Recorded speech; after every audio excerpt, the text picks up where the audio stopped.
quien vive en Nicaragua, gente que no vende patria. Buenos días, bienvenidos y bienvenidas a Sin Fronteras. Hoy es 4 de septiembre de 2023. Con Gerson Ordóñez y con Carlos Hurtado cuando son las 6 de la mañana con 30 minutos. Sin Fronteras, la revista con William Griggs Vivado. En la primerísima 91.7 y 105.3 FM.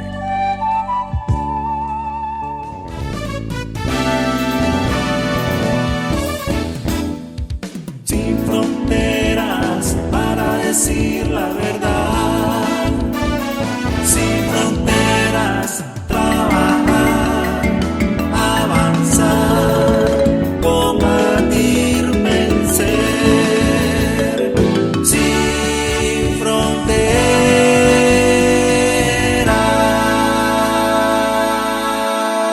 6 de la mañana con 35 minutos. Hoy está de cumpleaños una mujer sin par.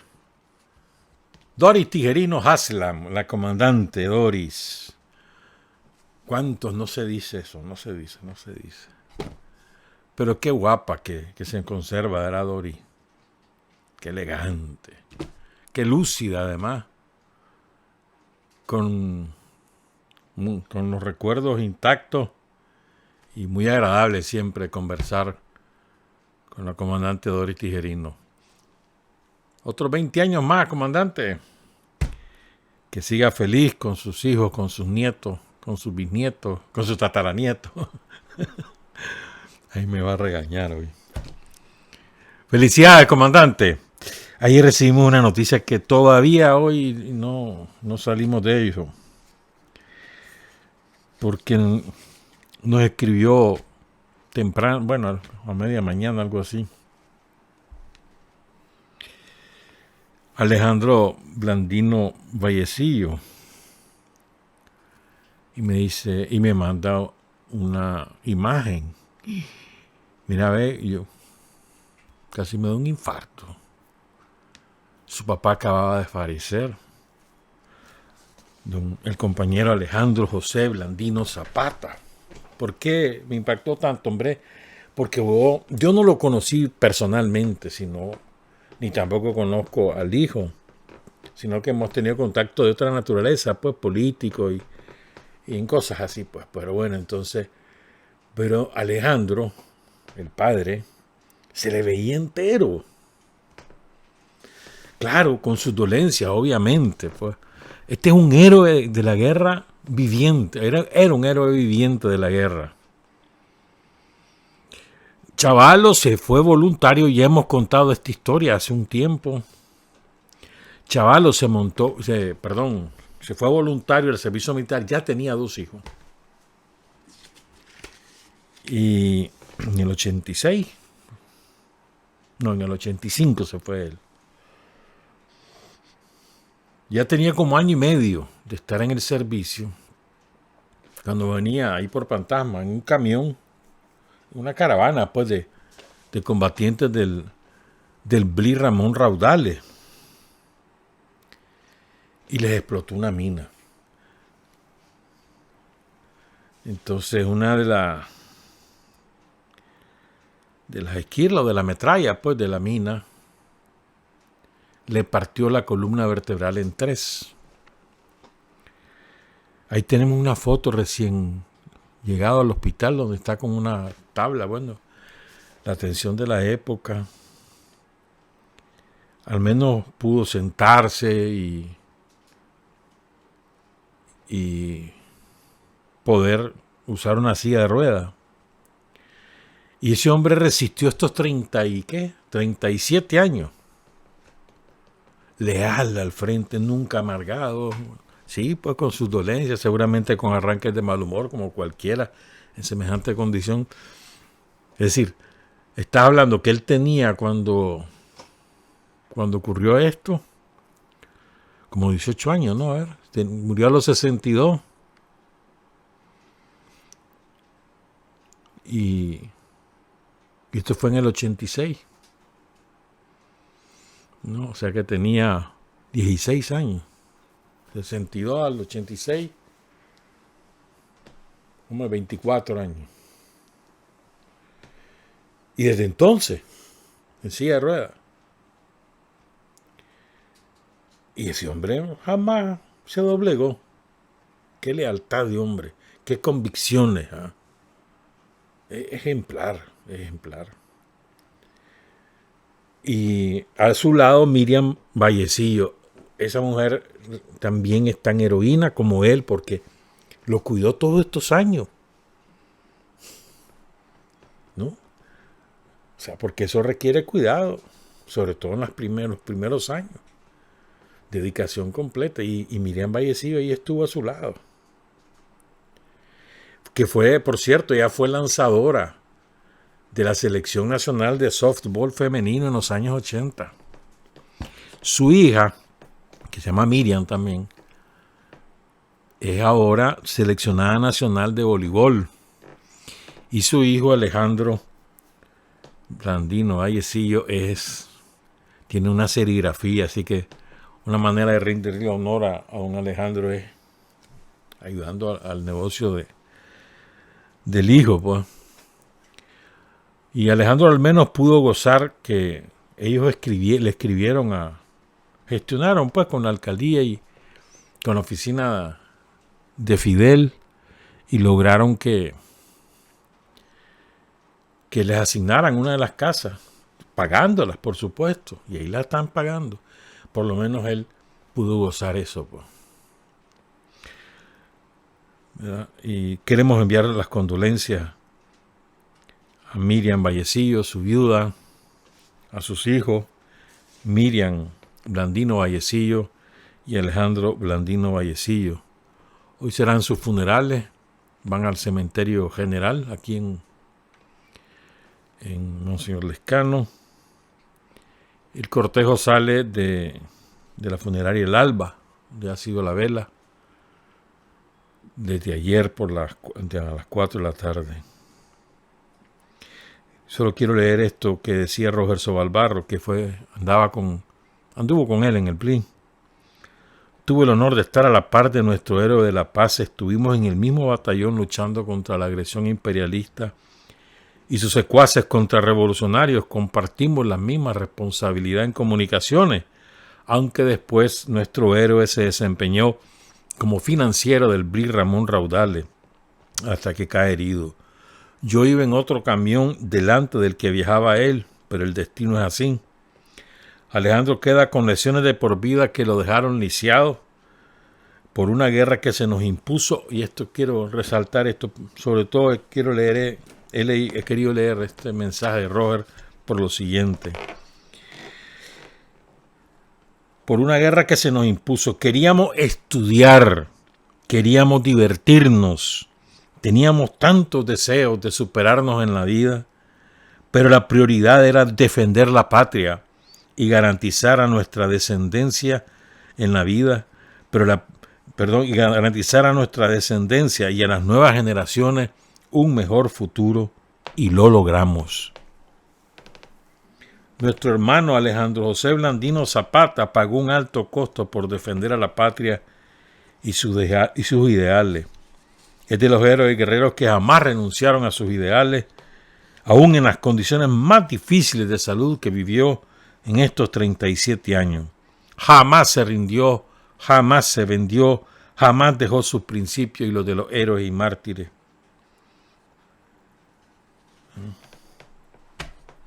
Y queremos entonces reiterar nuestra solidaridad con la familia, con sus amigos. Ha partido pues un héroe de los años 80, que no se nos olvide eso. Todo ese chavalero que anduvo en la guerra contra los yanquis en los 80, sacrificó su juventud, como decía Roger, sus sueños, sus aspiraciones, y además lo hicieron a sabiendas. No es que, como te dijera yo, amargado, ¿no? Cuando uno veía a esos chavaleros ahí en la montaña, con las grandes dificultades que habían, la guerra encima, tal vez mal comido, mal dormido. Y el chavalero siempre estaba alegre. Estaba chileando. Esa es la juventud de los años 80, los que hoy son viejos panzones, pues, pelones. Pero sacrificaron todo a sabiendas que lo hacían por la patria, por la revolución, por sus hijos, por las nuevas generaciones. Honor y gloria a Alejandro José Blandino Zapata. Son las 6:44. Fíjense, el Día del Ejército ha sido el 2 de septiembre. ¿Por qué el 2 de septiembre? Porque ese día es cuando funda Sandino el Ejército Defensor de la Soberanía Nacional y se considera el Ejército de Nicaragua como heredero natural del Ejército de Sandino. Primero Ejército Popular Sandinista y luego Ejército de Nicaragua, pero sigue siendo sandinista. Como ideología, como portadores de una herencia, sigue siendo sandinista. Queremos saludar a todos sus oficiales, sus jefes, sus mandos, sus soldados, sus clases, y en especial al general Julio César Avilés Castillo, al Estado Mayor, a un amigo que no puedo decir su nombre. Y quiero, a propósito del aniversario, hoy es el acto, ¿verdad? Hoy va a ser el acto. Creo, no sé si a las 5 o a las 6 de la tarde va a ser el acto oficial con el presidente Añel, con la vicepresidenta Rosario, y mañana es el desfile, entiendo yo. Mañana, entiendo. Puede ser que me equivoque. Y el próximo lunes es la policía. Y al día siguiente, martes, el desfile de la Policía Nacional. Con la paz no se juega. Entonces quiero, a propósito del aniversario del Ejército, vamos a compartir con ustedes algunas de las frases de Sandino. Pero antes yo les tengo una pequeña sorpresa. ¿Verdad? Ya vamos a hablar de Sandino y de otras cosas. Pero es que fíjense que la semana pasada, creo que fue miércoles o viernes, cuando estuvimos hablando de... no me acuerdo, miércoles o viernes, una compañera, una gran compañera maestra, nos mandó sus recuerdos en audio. Tuvo la virtud de hacerlo en audio porque es mucho mejor, mucho más bonito, mucho más auténtico.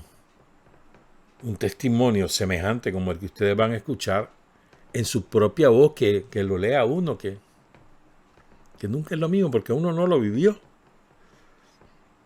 ¿Verdad? Ella se llama Luz Danelia Talavera, maestra, integrada al Frente Sandinista desde 1900 calzonchingo.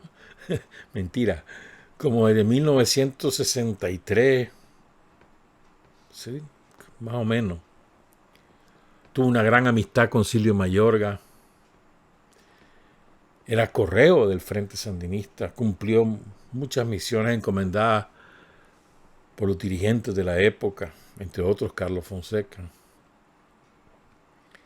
Y firme, leal, que no anda buscando fotografías, ni tampoco, no le gusta que la mencionen, pero bueno, así es esto. Entonces Luz Danelia tuvo el privilegio, además de conocer a todos los dirigentes que hemos mencionado, al Ronco Turcios, etcétera, pues, tuvo el privilegio de conocer a Casimiro Sotelo y a Chelito Moreno, a Francisco Moreno, ¿verdad? En distintas circunstancias. Entonces quiero compartir con ustedes lo que ella recuerda, bueno, lo que ella recordó en ese momento, ¿no? Estoy seguro que si las hincamos, como decimos nosotros, le sacamos más información, ¿no? Pero vamos a compartir primero lo que Luz Danelia Talavera, la profesora Luz Danelia Talavera, casada hace ya, ¿cuántos años lleva casada con Víctor? Son como 56 años, algo así. Luz Danelia es somoteña, de Somoto. Y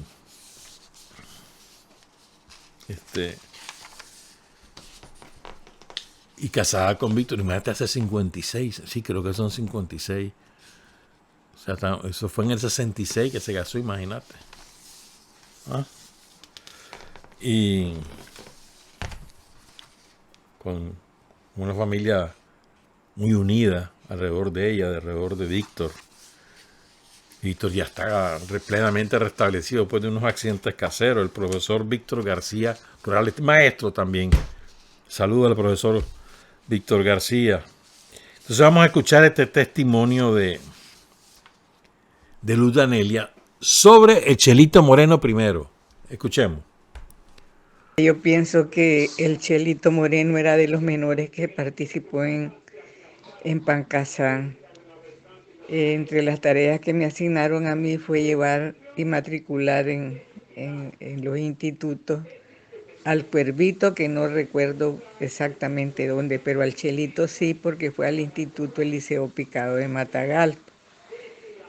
Me imagino que llevaba alguna misión especial, porque después me encontré con el director que había sido profesor mío, don Douglas Stuart, y me dijo: ese Chelito que me llevaste me ha metido muy en el instituto.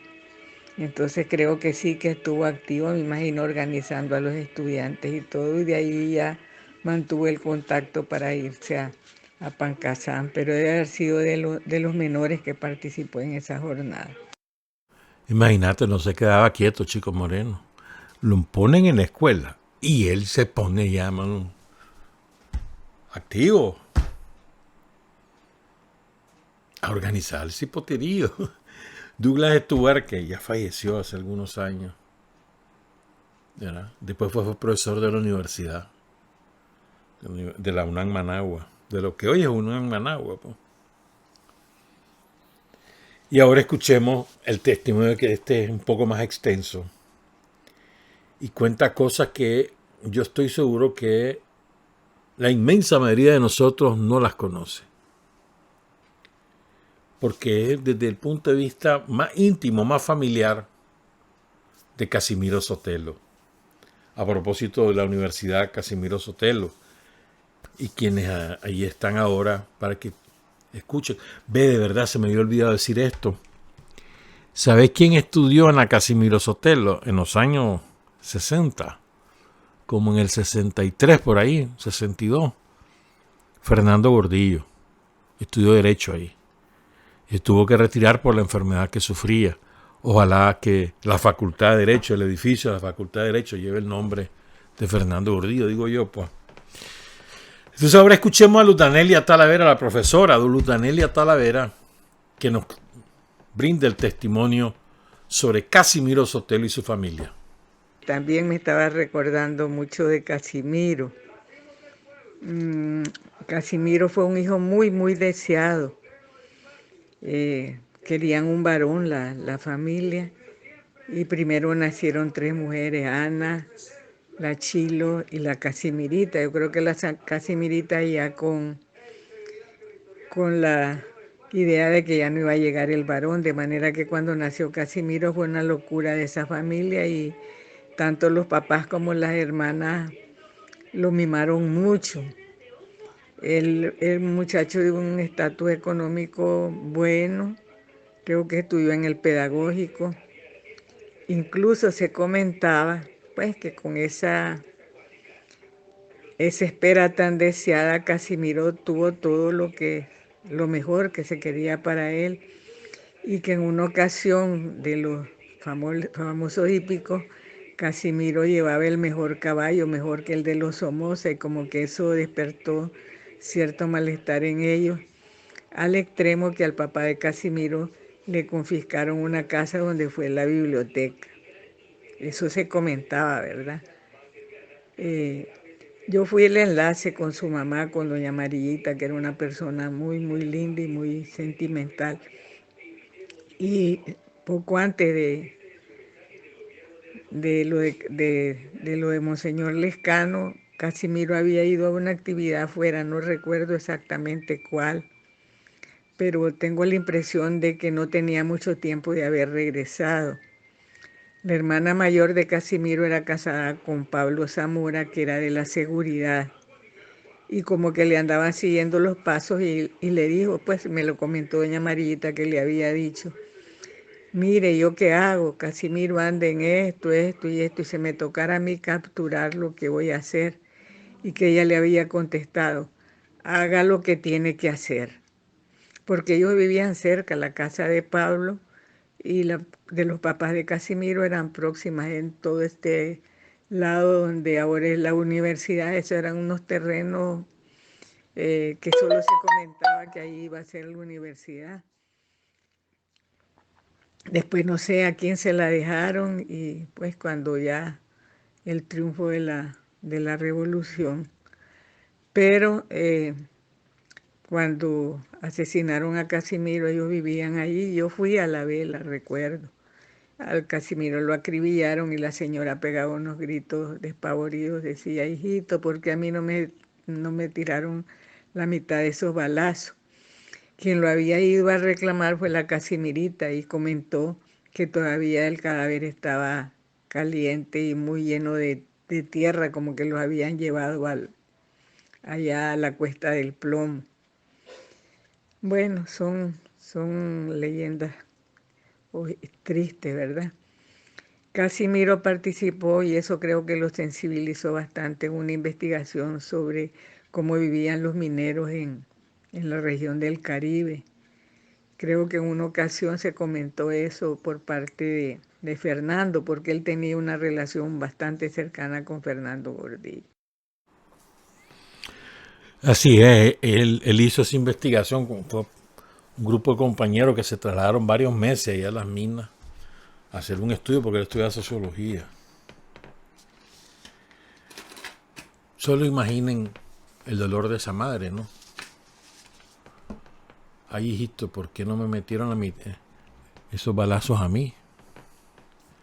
Porque él quedó pasconeado.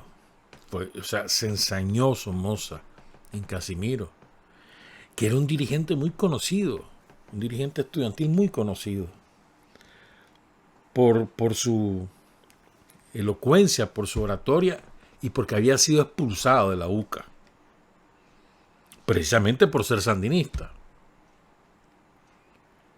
Entonces, eso lo proyectó a nivel nacional, su elocuencia, su trabajo,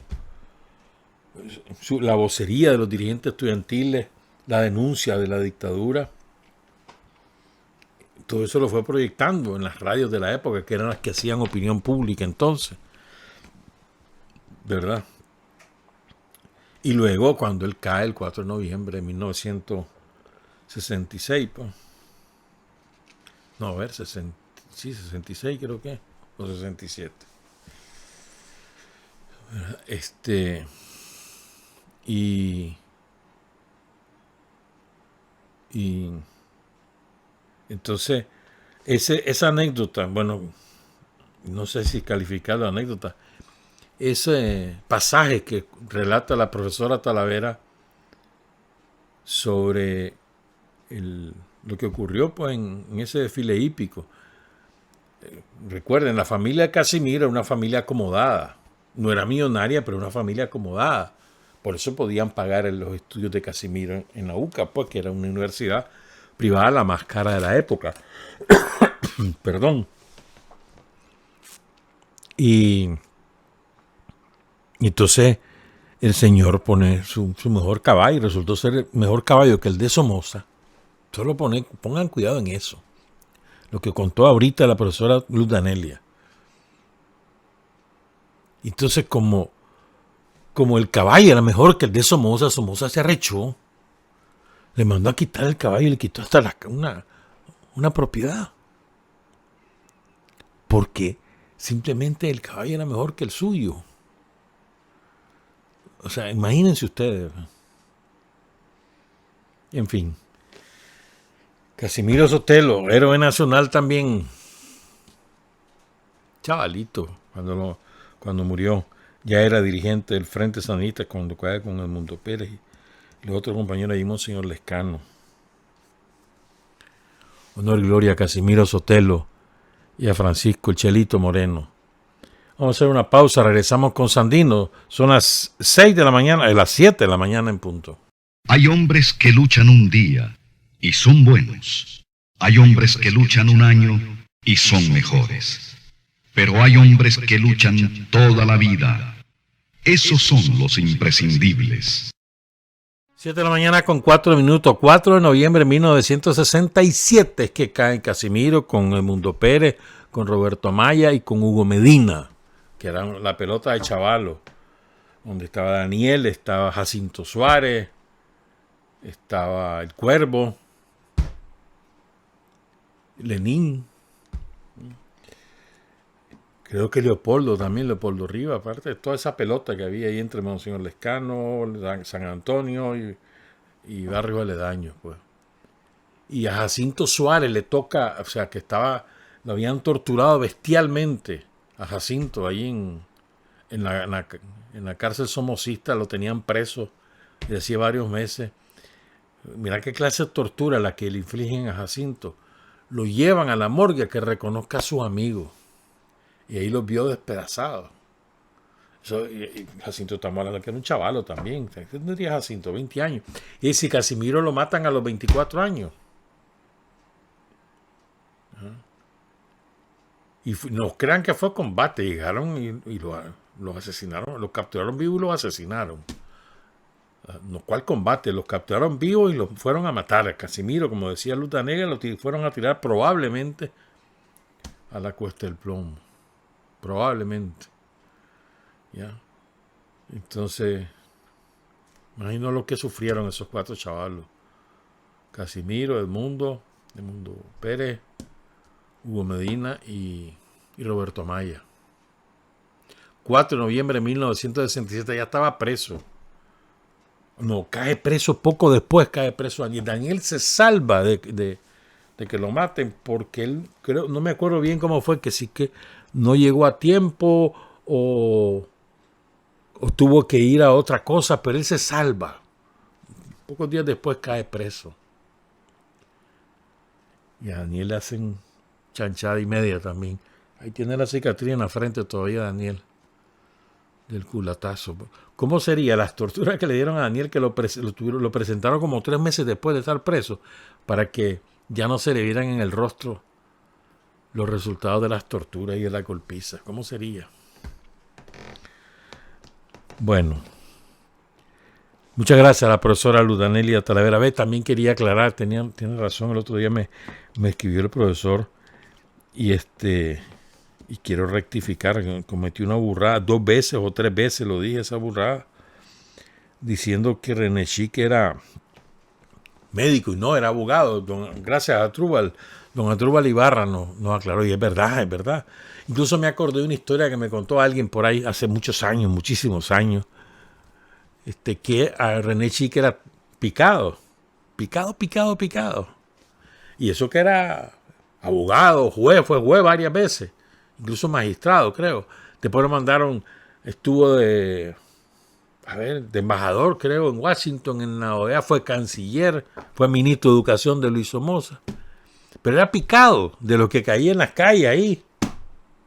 En serio. Le robaban los zapatos. Picado, hasta que se metió a los alcohólicos anónimos. Pues.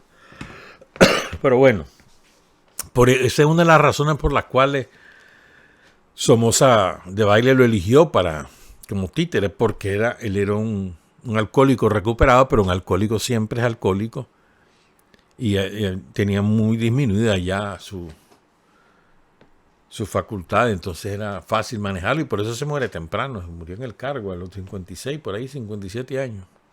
Bueno, en fin, quiero ahora que hablemos de Sandino, de Carlos, del ejército de Nicaragua, porque yo les voy a leer algunas cositas que Sandino escribió y díganme ustedes si este ejército nuestro es o no es heredero de las cosas que Sandino escribió. Dice Sandino en una carta que le escribe a Berta Munguía, que era una dirigente, una mujer muy valiente, que encabezaba un grupo de mujeres que habían tenido la audacia de rechazar la injerencia gringa. Y les voy a contar otras cosas. Tenemos preparadas varias cosas para la semana. Entonces, en esta carta dice Sandino: quiero ver a nuestra Nicaragua libre y soberana. Quiero ver arriado el pabellón imperialista de las barras y estrellas del campo de Marte. En fin, deseo ardientemente ver ondear con entera libertad el pabellón bicolor de azul y blanco que ampara a todos los nicaragüenses. Y no olviden dos frases oficiales: patria y libertad. Esas palabras encarnan mi ideal y espiritualidad, y no habrá oro en el mundo que me haga quebrantarlas. Por último, al quedar convencido de su sinceridad y leal adhesión a nuestra causa, les aconsejo, le dice a Berta Munguía y el grupo de mujeres que ella representa, les aconsejo que mantengan en firme nuestro idealismo. Ahí tienen presente a nuestra hermana Dolores Matamoros, a quien pueden llamar en igual forma. Quiero hablar un poquito. Vamos a contar la historia de Dolores Matamoros un día de esto. Ya contamos un pedacito hace años. Doña Lola Matamoros, conocida de Telpaneca, una de las fundadoras del departamento de Madrid. Entonces esta mujer, es lo mismo, ¿no? Tuvo la audacia de oponerse a la intervención yanqui. Entonces la metieron presa y les voy a contar cómo fue. O sea, una presa política, la primera mujer prisionera política en la historia, por lo menos en la historia del siglo XX, es Dolores Matamoros, Lola Matamoros. Fue la que fundó la escuela de educación, ¿cómo le llaman? Ciclo básico, ahí en Telpaneca. Llevó la energía eléctrica, luchó para que se hiciera ese camino, que en aquella época era la carretera Telpaneca. Sobre todo por la dificultad era la cruzada del río Coco, que ese puente lo hizo Daniel, ¿te acordás? Hace como 10 años. Pasa que se nos olvidan las cosas. Toda la obra que ha hecho Daniel, el puente hermosísimo que quedó entre Palacahuina y ya la carretera para ir a Telpaneca, y después subí esa carretera, una maravilla, vamos viendo el río Coco a la derecha subiendo, ¿no?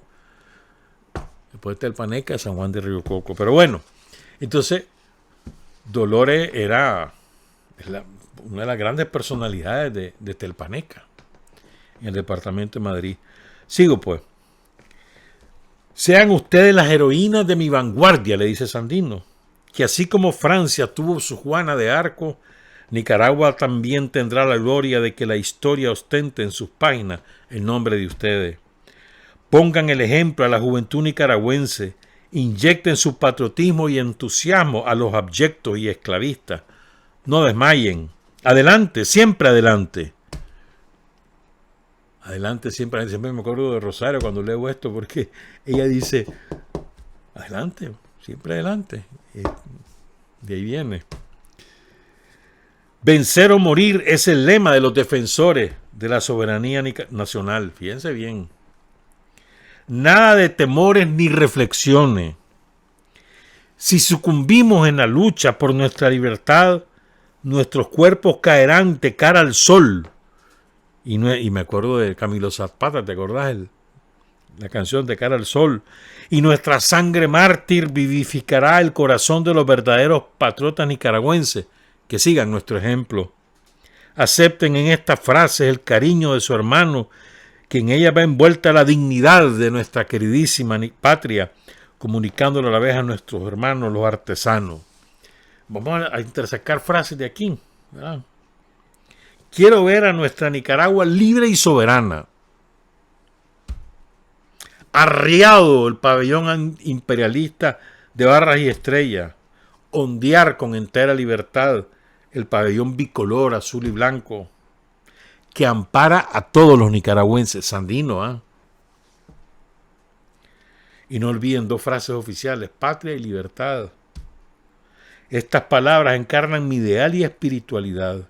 Y no habrá en el mundo nada, no habrá oro en el mundo que me haga quebrantarla.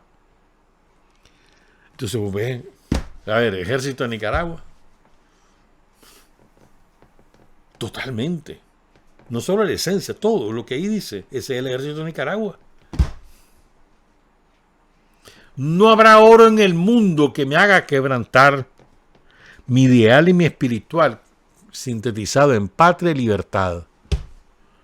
¿Quieren una prueba? ¿Qué pasó en el 2018? No hubo oro en el mundo que los hiciera doblegar a los mandos del ejército de Nicaragua.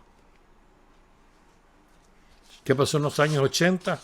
Vencedor de los yanquis y sus mercenarios.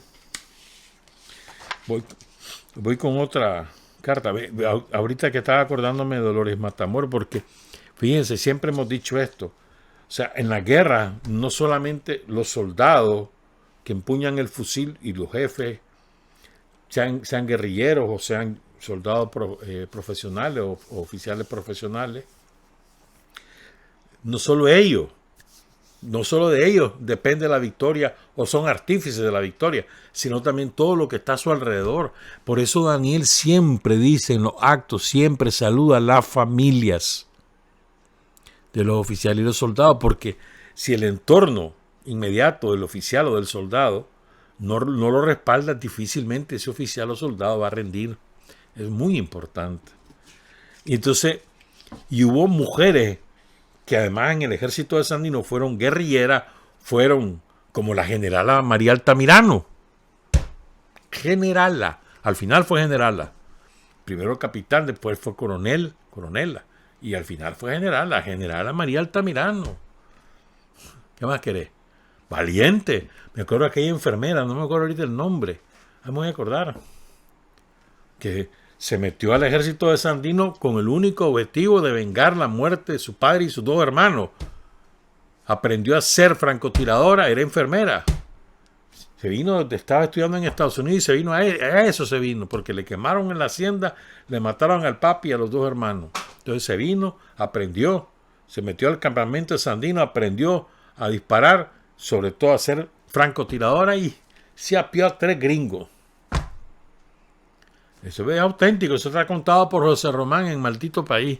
Bueno, pero además estaba Juana Cruz, Tiburcia García, Teresa Villatoro, además de, por supuesto, de Blanquita Arauz, heroína nacional, y Dolores Matamoros, a ese nivel. Murió que en el antes del triunfo murió Dolores Matamoros en 1975-76. Leo otra carta de Sandino que refleja principios, y díganme si no es el ejército de Nicaragua lo que aquí dice. Mis actos, esta es una carta a Froilán Turcio, que después lo traicionó, se vendió, y lo mandaron de embajador a París. Una carta a Froilán Turcio el 29 de diciembre de 1927. Mis actos justifican la lealtad de mis principios, y en prueba de ello no he querido dar curso al sinnúmero de cartas que me llegan del exterior, pues no puedo quebrantar mi palabra empeñada. No habrá poder humano que haga claudicar a Sandino y a su ejército. No habrá oro en el mundo que despierte ambición en el corazón de los defensores de la soberanía nacional de Nicaragua, que mientras la asquerosa bota del invasor esté hollando la soberanía de mi patria, lucharemos sin descanso hasta convertir en realidad la libertad de Nicaragua. Ansío de todo corazón ver arriar del campo de Marte, o que le arranque mi ejército de cuajo la bandera imperialista yanqui. Deseo con todo el alma ver ondear enteramente libre el pabellón bicolor de azul y blanco, que es el que ampara a todo Nicaragua se viste. La misma frase prácticamente de la que escribía Dolores. Perdón, no es a Dolores, a Berta Munguía. Y sigo. Y mientras eso no se hace, mientras no esté libre la bandera, seguiré luchando hasta vencer o morir. Dios y las montañas de mi patria nos ayudarán a convertir en realidad nuestro idealismo.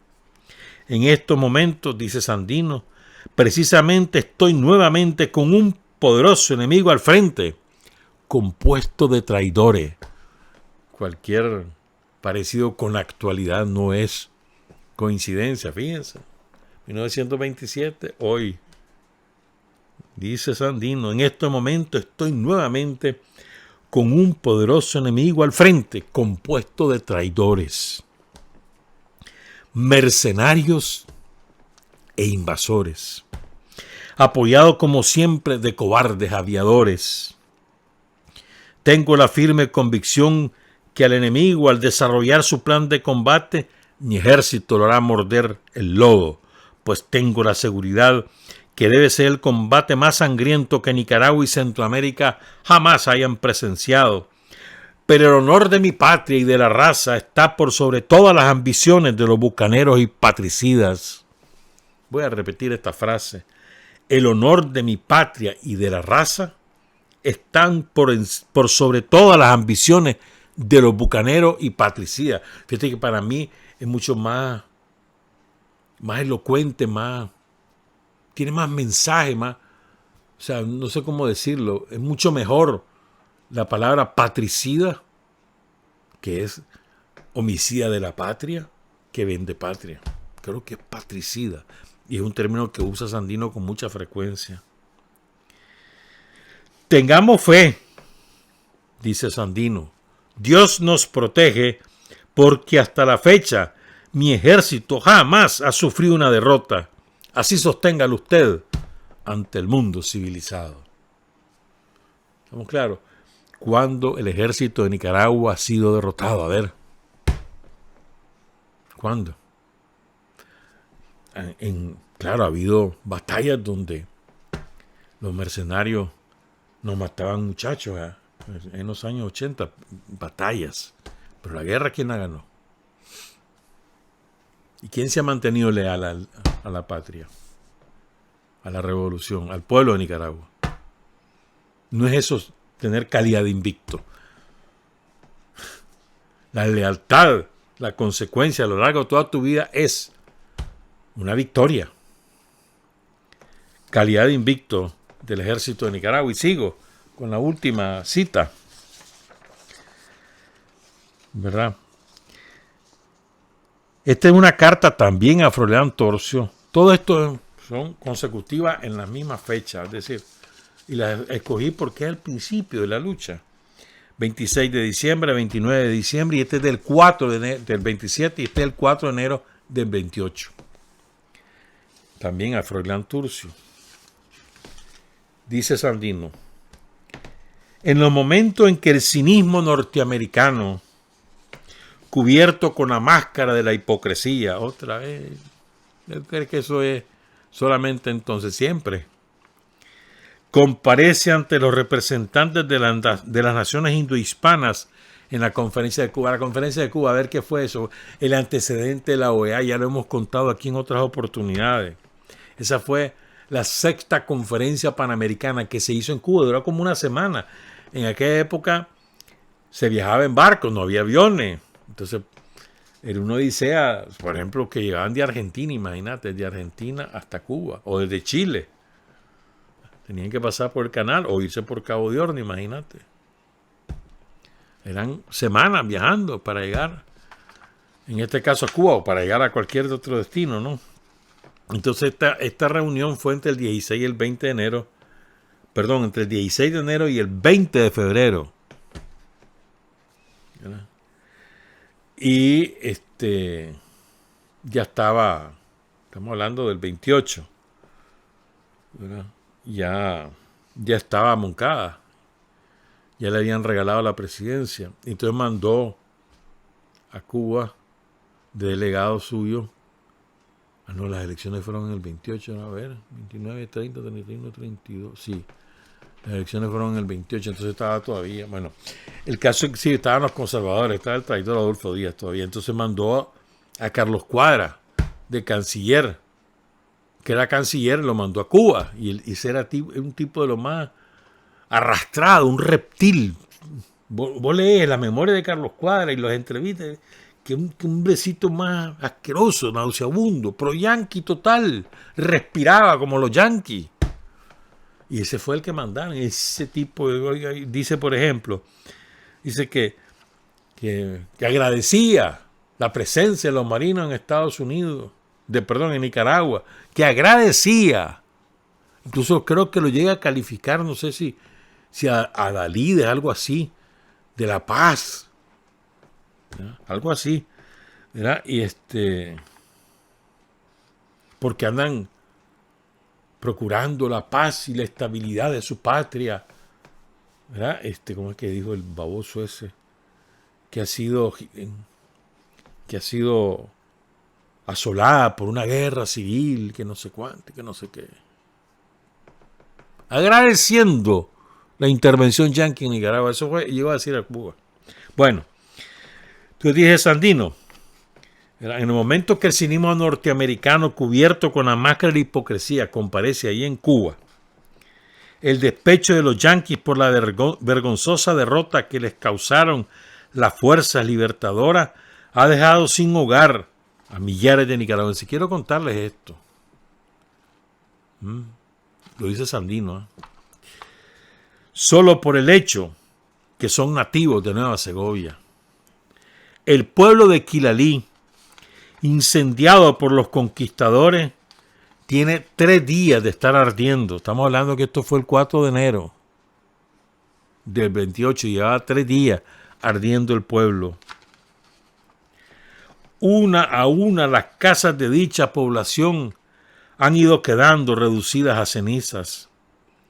Quilalí ha desaparecido de la carta geográfica de Nicaragua, incendiado por la mano criminal de los aventureros que están destruyendo nuestra soberanía.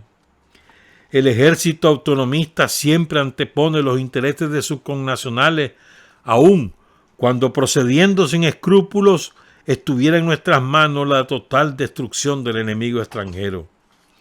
El pueblo nicaragüense estaba entendido de que Quilalí estaba minado y que sus poderosas minas al estallar habrían convertido en fragmentos sus hogares, y por esta razón, por no causar estos terribles daños a nuestros compatriotas, nos abstuvimos de exterminar a los miserables que en oprobiosa fuga corrían cobardemente dando la espalda a los nuestros, refugiándose en Quilalí, el cual había sido desocupado poco antes por nosotros. Aprovechando esto, que ya los sandinistas se habían ido, ¿no?, los bandoleros, para saciar sus más feroces instintos, le pegaron fuego al pueblo. Todo lo que encontraron a su paso ha sido reducido a cenizas. El trabajo y sacrificio de humildes campesinos fue destruido por la horda de conquistadores. Centenares de doncellas y respetables matronas han sido violadas. Muchísimas de ellas perecieron después de afrentarlas, asesinadas por los que están haciendo creer al mundo el desinterés que tienen para pacificar nuestro país. Por tan tremendos delitos de esas fieras humanas, hay para ellas mucho odio. Odio santo de los patriotas nicaragüenses.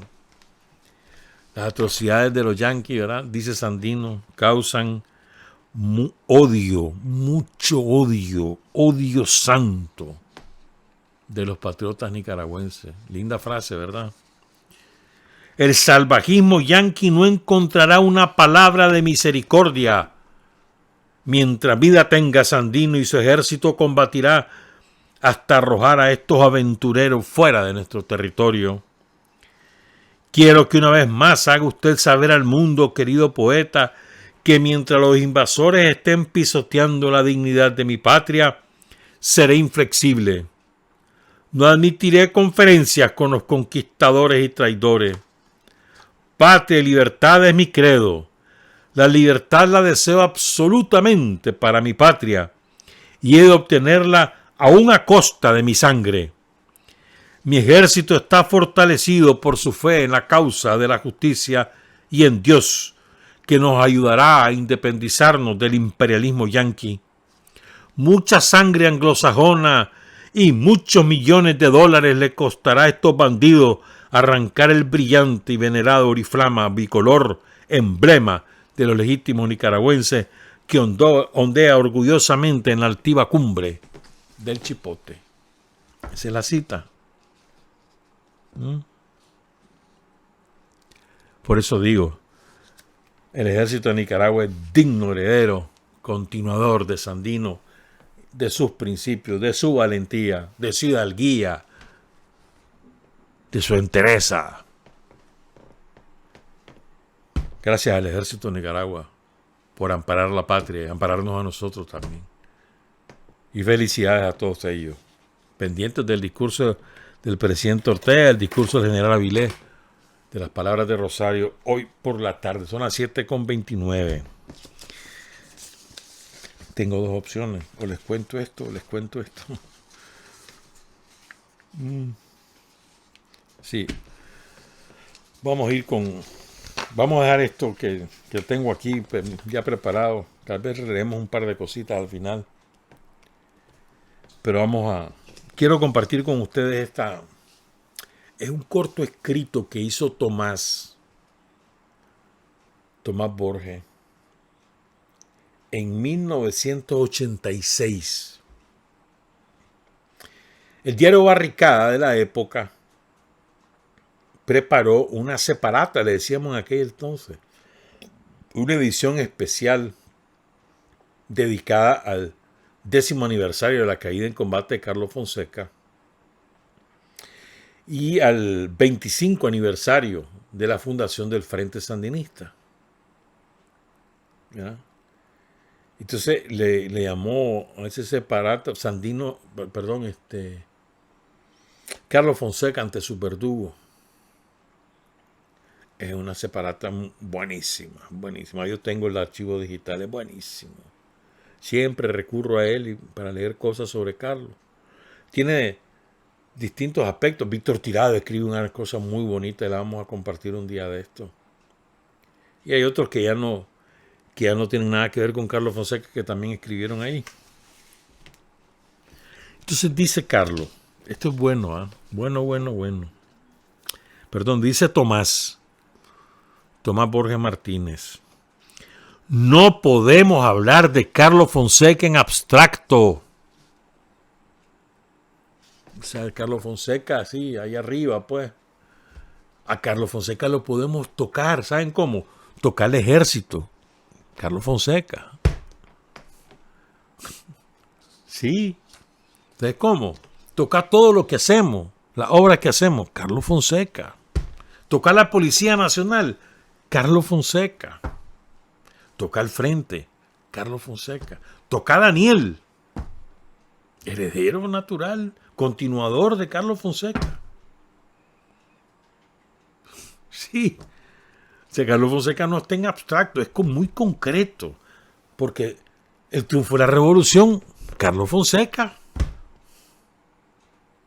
La reforma agraria, la alfabetización, las jornadas populares de salud, declarar libre a Nicaragua de la poliomielitis, Carlos Fonseca. La autonomía de la costa caribeña, Carlos Fonseca. Entonces, me parece que tiene toda la razón del mundo, Tomás. No podemos hablar de Carlos Fonseca en abstracto. Tenemos que referirnos a la época en la que le tocó ser forjador de un proceso revolucionario y el principal fundador del Frente Sandinista de Liberación Nacional. Pero Carlos, y esta es otra frase salvaje de Tomás, Carlos no fue un hombre del ayer, es un hombre de hoy, dice Tomás, y del futuro, nunca mejor dicho. Carlos Fonseca es un hombre de hoy, dice en el 86, Tomás, y del futuro. De eso hace 37 años. Y sigue siendo válida esa frase. Primero, no se puede hablar de Carlos en abstracto. Y segundo, no es un hombre del pasado, es un hombre del presente y del futuro. Y dice además, Tomás, Carlos no fue un hombre de Nicaragua, fue un hombre de América Latina. Y esto es verdad. Lo que pasa es que hay mucho egoísmo en otras latitudes. y no alcanzan a entender lo que significó Carlos Fonseca para la revolución latinoamericana. En fin, ya habrá justicia seguramente. El Frente Sandinista de Liberación Nacional, fundado por Carlos, abrió las ventanas cerradas de la patria e hizo que Nicaragua volara por el mundo como inmensa paloma mensajera. Carlos, por lo tanto, es el forjador no solo del Frente Sandinista, sino de la nueva Nicaragua, es decir, ese forjador de Frente Sandinista y por lo tanto de la nueva Nicaragua. Perdón, ahí repetí. Para ubicar en su verdadera dimensión histórica al optimismo revolucionario de Carlos, es preciso recordar que en aquel instante histórico los movimientos armados de América Latina habían caído en un fracaso casi total. Y recorre nuestro subcontinente el escalofrío de terror y una gran decepción revolucionaria. Es en este mismo momento que Carlos Fonseca habla de iniciativa estratégica, reitera la justeza de la lucha armada, habla de la vigencia de la revolución y crea las condiciones concretas para un enfrentamiento frontal contra la dictadura. La acción del 27 de diciembre de 1974 confirmó que las concepciones de Carlos Fonseca tenían una base real. Fíjate que aquí me quiero detener porque esto es de una verdad gigantesca.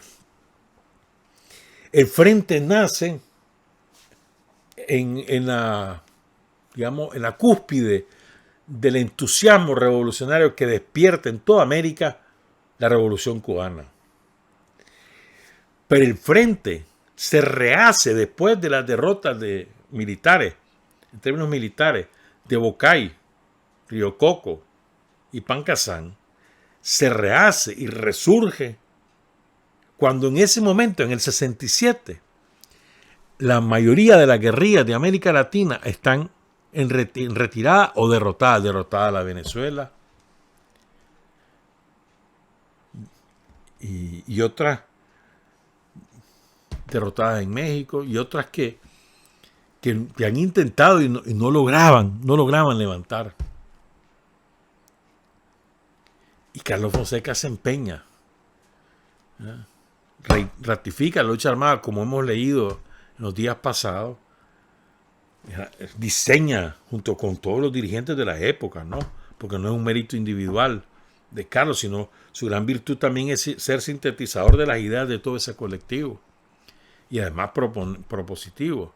Entonces diseñó una estrategia, ¿verdad?, para resolver el momento, pero sin olvidar el objetivo final que se había trazado desde el 60, el derrocamiento de la dictadura por la vía armada. Y era una estrategia que culminaba en la insurrección. Carlos nunca perdió la fe en el triunfo, jamás. Y eso ¿se acuerdan los testimonios que les presentamos de los compañeros de Pancasán? Que lo grabaron los compañeros de la red de comunicadores. Ahí lo contaban ellos. Bueno, Carlos advirtió, continúa Tomás, la necesidad de dar respuestas nuevas a las nuevas situaciones creadas. Y aquí me acuerdo siempre de lo que hacemos ahora de Daniel y de Rosario, porque respuestas nuevas a nuevas situaciones. O sea, vos no le puedes dar la misma respuesta a una situación que es diferente. O sea, creación se llama eso. Estimuló la discusión colectiva y la necesidad de mantener la unidad del movimiento sandinista. Y aquí viene una frase de Carlos que solemos olvidar, un pensamiento del jefe de la revolución. Escuchen este pensamiento, vale la pena reflexionarlo. El principio de no subestimar a nadie es una regla de oro en el logro de la más completa unidad. El principio de no subestimar a nadie es una regla de oro en el logro de la más completa unidad. Vos no podés decir que el compañero o la compañera es menos que vos, ni creer que no sirven o creer que no pueden hacer tal cosa. Porque entonces el desprecio al compañero o a la compañera implica el fraccionamiento. Conspira contra la unidad. Pues siempre debes tomar en cuenta el aporte, la valía de todos los compañeros, de todas las compañeras. No es posible que vos te creas más que una compañera de tu unidad de Victoria o de la entidad donde estás trabajando, ¿no? Regla de oro, no subestimar a ningún compañero o compañera. Regla de oro, dice Carlos Fonseca. Lo recuerda Tomás. Entonces dice, agrega Tomás, fue muy importante para Carlos no subestimar, sino por el contrario, apreciar en más alto grado los símbolos de la revolución. Tal vez desde entonces fue que Carlos sentó la base de una dirección colectiva. Carlos fue un autocrítico.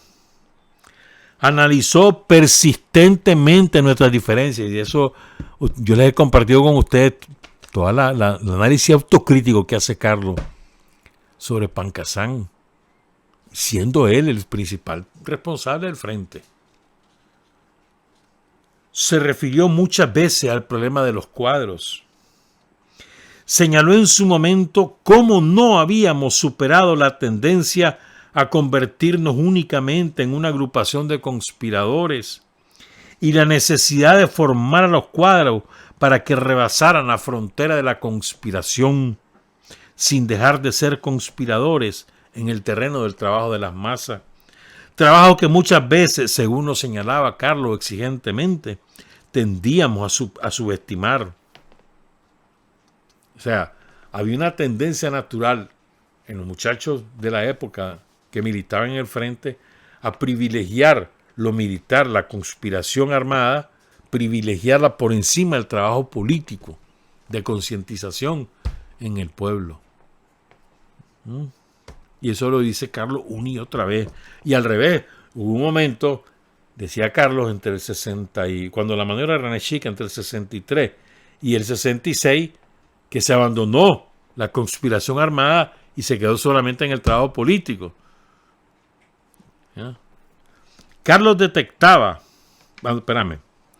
insistió mucho en la necesidad de tener un conocimiento concreto de los problemas populares. Debemos estar al día con los problemas de la gente, más que problemas, con las situaciones, las aspiraciones, los sueños, los tropiezos, los escollos que enfrenta la gente en su vida cotidiana. Pero en medio del señalamiento que hacía de las fallas, Carlos detectaba igualmente los aspectos positivos del proceso. O sea, no era una crítica, todo está mal. No, era hacer un balance. Esto está bien y esto está mal. Y esto podemos hacer. Ese era Carlos Fonseca. Era implacable y fraterno. Oigan esto. Porque a muchos de nosotros se nos olvida esto. Era implacable y fraterno en el señalamiento de la crítica individual y de las fallas organizativas, pero al mismo tiempo un gran detector de virtudes individuales y sabía calibrar los logros del proceso revolucionario. O sea, no es que no te decía tus verdades, te las decía, sin andarte contumereando ni envolviendo en celofán las cosas, te las decía claramente, pero de manera fraterna. Siempre me acuerdo yo por eso, la persona que a mí más me ha impactado en la manera de ejercer la crítica es el comandante Carlos Núñez Telle Roque. Una vez me pegó una puteada, híjole, se me fue la palabra, pero bueno, que no es jugando, hermano. Pero, mira, o sea, fue, ¿cómo te dijera yo? De una manera tan dulce, tan fraterna, que era imposible que uno se rechara con él. ¿Me entendés? Si me ha gritado, si ha utilizado palabras obscenas, me hubiera enfrentado, pues, pero no. Siempre me acuerdo por eso. Me imagino que así era Carlos. O sea, me dijo 4 barbaridades, me dijo Carlos Núñez. Bien dicha. Me hicieron sentir tan mal. Eso fue hace que, como 50, no sé cuántos años ya, pero bueno, no importa. Solo digo, quiero simplemente una experiencia personal sobre este tema. Carlos Fonseca siempre tuvo en alta estima a los compañeros que de una u otra forma destacaron en el proceso revolucionario, sobre los cuales, dicho sea de paso, nunca dejó de ejercer una crítica saludable, constructiva y enérgica. Algún día te voy a contar por qué es esto, pero bueno. Carlos fue un hombre de su pueblo y un hombre de su época. Fue un hombre que siempre supo hacernos compartir, aún en los momentos más difíciles, su fe inquebrantable en el triunfo. De él aprendimos que todo revolucionario debe ser profundamente humano. Él fue el ejemplo de la entrega total, sin condiciones, a la causa del pueblo, a la causa de la revolución. A lo largo de su vida, Carlos demostró que los principios revolucionarios no se venden jamás. Ese es el artículo de Tomás sobre Carlos Fonseca, de un alto contenido ideológico, ¿no? Vale la pena reflexionarlo. Vale la pena. Entrega total sin condiciones. ¿Oíste? Entrega total sin condiciones. ¿Cuántos de nosotros podemos decir eso?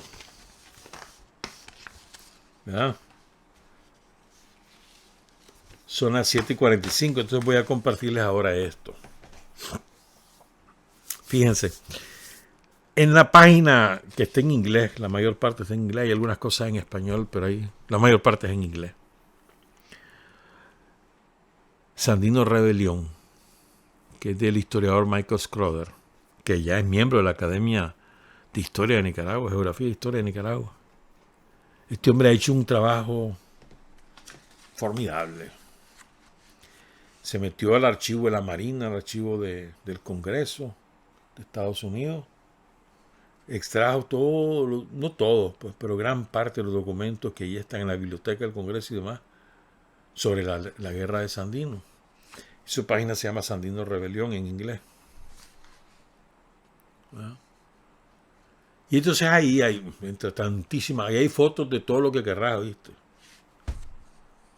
Es una página maravillosa. La descubrí hace como 15, yo no sé cuántos años, de muchos años. ¿Verdad? Entonces uno pasa leyendo, te pasa horas y horas, aprendiendo. Entonces ayer, revisando eso, solo encontré estas cosas que son de 1927.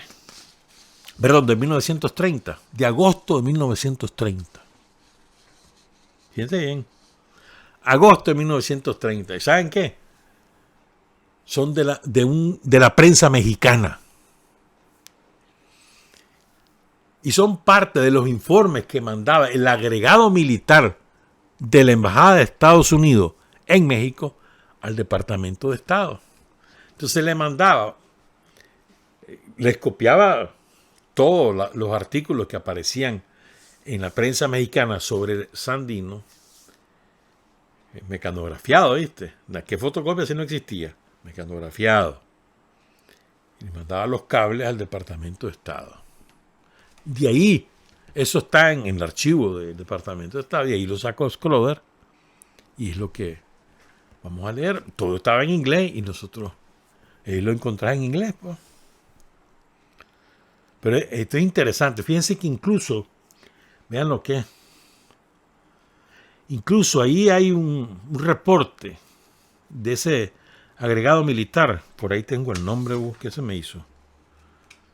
Se llama el piche Gordon Johnston, coronel de caballería. Entonces, este tipo, ahí tiene un reporte donde Él dice que mandó investigar cómo había hecho Sandino para regresar a Nicaragua, y hay evidencia, ¿no?, que el plan era yanqui y del gobierno mexicano cuando traicionan a Sandino, era mantenerlo en México, no dejarlo regresar. Y entonces lo mandan a investigar cómo había hecho, que quién había sido cómplice. Y al final llegan a la conclusión que fue una maniobra del propio Sandino, que fue lo que el mismo Sandino contó, que él se escabulle, pasa meses planificándolo, hasta que logra escabullirse de la guardia que le habían puesto el gobierno mexicano. Entre enero y abril él pasa planificando hasta que se va. Pero fíjense, lo que quiero subrayar es eso, pues. Los yanquis averiguar cómo había hecho, si que había sido algún mexicano que le ayudó. Eso está ahí en esos cables. Bueno, entonces les quiero compartir las cosas que hacían los yanquis aquí, relatadas en la prensa mexicana, repito. Esto es del 16 de agosto de 1930. La otra parte se las voy a leer hasta el miércoles o el día que regresemos en Sin Frontera. Dice esta información: martirio incalificable del poeta Lino Argüello. Otro crimen de los marines yanquis en Nicaragua es el que se está cometiendo con el inspirado y exquisito poeta Lino Argüello, quien también ha sido confinado en el calabozo mortal de León por el delito, que no ha podido ser probado, de haber escrito una vibrante composición poética anatemizando la invasión yanqui, siendo el verdadero motivo de estas persecuciones el hecho de que un teniente yanqui trató de reclamar a una señorita enamorada del poeta nicaragüense. Mira qué maldito. El teniente yanqui era escoria, todos esos marinos eran una escoria, unos tipos repugnantes, ¿no? Entonces el tipo andaba detrás de una chavala que era enamorada del poeta Lino Argüello. Y entonces, para lograr adueñarse de la chavala, mete preso al poeta. Como venganza, el poeta Argüello fue internado en una inmunda prisión de León, y ahí los marinos le torturaron inyectándole drogas venenosas y obligándole a inhalar otras sustancias enervantes para provocarle una muerte lenta. Repito, esto está en un diario que se llama La Prensa, se llamaba, ya no existe, ahí en México, en 1930. Como ahora en Nicaragua, dice el periodista mexicano, los habitantes no callan ante los atropellos y crímenes de los invasores yanquis, todos los periódicos de León, por iniciativa del diario El Centroamericano, están a punto de solicitar al jefe de la Guardia Nacional. ¿Quién era el jefe? El general McDougall. El jefe de la Guardia Nacional, 1930, de la constabularia entonces, todavía estaba en la transición. Que el infortunado poeta Argüello se ha trasladado a una celda higiénica de la cárcel de Managua, donde no lo tengan agonizando lentamente y donde se le preste atención médica para ver si es posible salvarle la vida. Los marinos yanquis, ¿no? O sea, se ensañaban con cualquiera. Cualquier parecido con lo ocurrido con la dictadura de Somoza durante 45 años no es coincidencia. O con lo que hicieron los tranqueros somocistas en el 2018 tampoco es coincidencia. Esos son ellos. Esto otro es impactante. Fíjense, estamos hablando de los marinos, ¿no? Esto no ocurrió en Nicaragua, no fue en Nicaragua que ocurrió, pero fue con nicaragüenses. Se llama 2 nuevos actos de terror, esta información de la prensa mexicana. Hemos recibido importantes datos con todo detalle de nuevos actos de terror cometidos por los marinos yanquis en Nicaragua, que muestran su hostilidad hacia todo aquel que en esa república centroamericana no se muestre ardiente partidario del protectorado de Estados Unidos que ahí se impuso por la fuerza. Fueron acusados 8 ciudadanos nicaragüenses llamados Miguel Molina, Juan Escobar, Daniel Valdivia, Teodoro Martínez, Julián Reyes, Julio Olivares, Nicolás Mendoza y Jeremías Linares, y aunque durante el terrible juicio al que fueron sometidos no se pudo probar absolutamente nada de su participación en ese crimen, no se habla de cuál es el crimen, después se detalla otra cosa, y fueron sometidos a horribles torturas por los marinos yanquis, tan terribles las torturas que fueron sometidos estos 8 nicaragüenses, que Linares, Jeremías Linares, murió destrozado y martirizado por las espantosas mutilaciones a que lo sometió la marinería yanqui en la cárcel. Y nada le pudieron probar a los otros 7 que sobrevivieron. Fue tal el escándalo suscitado por la forma en que las autoridades militares de David, en la zona del Canal de Panamá, trataron a 5 de los acusados, ya que 2 de ellos, Escobar y Méndez, Juan Escobar y Mendoza más bien, y Nicolás Mendoza, no pudieron ser capturados, que el ministro de Nicaragua en Panamá, o sea, el embajador de Nicaragua en Panamá, tuvo que solicitar al presidente de esa república que permitiera que los acusados fueran juzgados por las autoridades judiciales de Panamá y no por los marinos.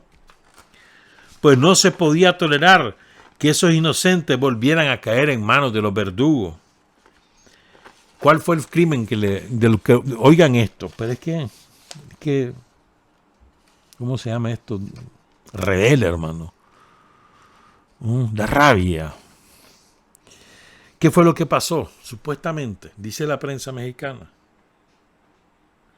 Iba el pagador de la bananera en Panamá, la Chiquita Land Company, en una lancha de Puerto Armuelle, ¿verdad?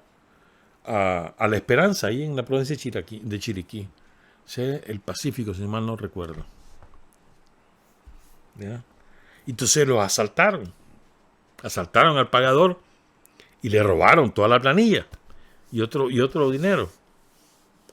Entonces los marinos vinieron y acusaron a los 8 nicas que trabajaban en la bananera. ¿Y saben quién fue realmente el que asaltó al pagador? Y que el pagador fue el que lo contó. Los marinos yanquis. Entonces los marinos yanquis, para sacudirse semejante escarnio que ellos eran asaltantes,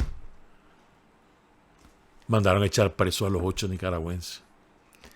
Entonces, las torturas eran para sacarle una confesión diciendo que sí, que habían sido ellos. Y como no lo lograron, y el más rebelde era Linares, a ese lo terminaron matando. Porque los mutilaban, les cortaban los dedos, les cortaban las uñas, le cortaban un brazo. Hasta que lo mataron. ¿Estamos claros? Te voy a contar la última antes que nos vayamos. Pues. La última atrocidad de estos cabrones. No, espérame, esto no. Que todo lleva su tiempo.